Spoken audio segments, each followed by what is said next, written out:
Hello friends, இன்னைக்கு மீன் வாங்கியாச்சு. என்ன மீன் வாங்கியிருக்கேன்னு பார்க்கலாமா? வாங்க பார்க்கலாம். பாருங்க, இன்னைக்கு என்ன மீன் வாங்கிட்டு வந்தேன் சொல்லுங்க பாப்போம். வெட்டி வச்சுருக்கேன் ஊத்திச்சு.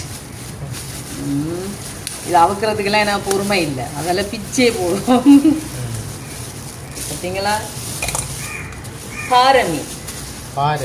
பாறை பார்த்தீங்களா? இந்த பாறை மீன் தான் வாங்கினான். இது ஒரு பெரிய பாறை மீன் ஃப்ரெண்ட்ஸ். அதில் வந்து நான் பாதியாக வெட்டி தர சொல்லி வாங்கினேன். பார்த்தீங்களா எப்படி இருக்கு? நல்லா ஃப்ரெஷ்ஷாக இருக்குல்ல மீன், அந்த மாதிரி இருக்கு. அதோட இது வாங்கிட்டு வந்துட்டேன். இதில் இந்தியா காசு எவ்வளோன்னு தெரியாது, நான் பார்த்துட்டு உங்களுக்கு பின் பண்ணி விடுறேன். தலையும் போட்டிருக்காரு பாருங்க. இது இவ்வளவு பார்த்தீங்கன்னா எங்களை ஸ்ரீலங்கா காசுக்கு பார்த்தீங்கன்னு சொன்னால் 800, 800. இந்தியா காசுக்கு எவ்வளோ பார்த்துட்டு நான் கன்வெர்ட் பண்ணி பார்த்துட்டு உங்களுக்கு கமெண்ட்ல பின் பண்ணி விடுறேன். மறக்காம பாருங்க. இதை சமைக்க போறேன். வீடியோ பிடிச்சிருந்தா சப்ஸ்கிரைப் பண்ணுங்க. பை கிட்டா.